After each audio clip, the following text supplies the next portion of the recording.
আমার পাশে যে ছবিটা দেখতেছেন, আসলে এই ছবিটা যে বানাইছে তাকে অনেক অনেক ধন্যবাদ দেওয়া যায়। কেন জানেন? কেন জানেন? আমরা, আপনারা, আমার বাবারা যারা এই বোঝা, একটি সংসার একজনের মাথার উপর নিয়ে ঘুরতে হয়, একটি বোঝা মাথার উপর নিয়ে ঘুরতে হয়। যেমন আমার বাবা পুরো সংসারটা একজনে কন্ট্রোল করতেছে, একজনের উপরে ভর দিয়ে আমরা সবাই, আমাদের ফ্যামিলির সব মেম্বার আমরা কি করি, এক বাবার উপরে, আমরা বাবার ঘাড়ের উপরে আমরা পা রাখি, আমরা খাই চলে যাই। আর সেই বাবা যখন একটু বড় হয়, বাবার ঘাড়ের উপরে আমরা সবাই খেয়ে যাই। কিন্তু একজনের আশায় একটি কোটির উপরে আমরা কতজন মানুষ চলে, একটি কোটির উপরে ভর দিয়ে আমরা কতজন সংসারের আমাদের জন্য রিজিকের রোজদান করে। সেই বাবাকে আজকে আমরা কি করি?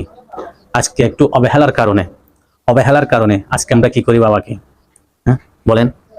আজকে আমরা গালি দিই, অনেক বকা দিই, বা ঘর থেকে বেরিয়ে যেতে বলি। অত ঘরটা কার?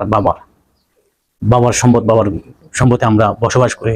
সেখান থেকে বাবাকে আমরা বঞ্চিত করার জন্য অনেক চেষ্টা করি। অনেকজনে বাবাকে মেরেই ফেলছে। কাকে মারতেছেন ভাই? এই ছবিটা দেখলে আপনি কখনো বাবার গায়ের উপরে হাত যাবে?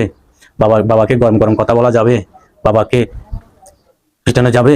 এই ছবিটা যখন দেখবেন, দেখছেন এইরকমই আমাদের আপনার সবাই বাবা একদিন এভাবে আমাদেরকে সংসার মাথার উপরে নিয়ে সবাইকে মানুষ করেছে, মানুষের মতো মানুষ করেছে। আজকে আপনারা আমরা কি করতেছি? সেই বাবার মূল্যায়ন আজকে আমরা করতেছি না। একজন মা আর একজন বাবা, একটি ঘরের মাঝখানে দুটি কুটো না থাকলে ঘরটা কখনো দাঁড়ায় থাকবে না, লেভেল হয়ে যাবে। সেম একটি ঘরের দুটি কুটায় আর পুরো ফ্যামিলি মিলে দুটি মানুষ হয়েছে মা আর বাবা। কখনো মা বাবার মনে কষ্ট দিও না। এই দেখেন, বাচ্চা কাচ্চা বউস নিয়ে সবাইকে নিয়ে সংসারের জন্য বাইরে গেছে। এই ছবিটা যে বাইর করছে তাকে অসংখ্য অসংখ্য ধন্যবাদ দেওয়া যায়, যেহেতু কিভাবে আর্ট করলেন।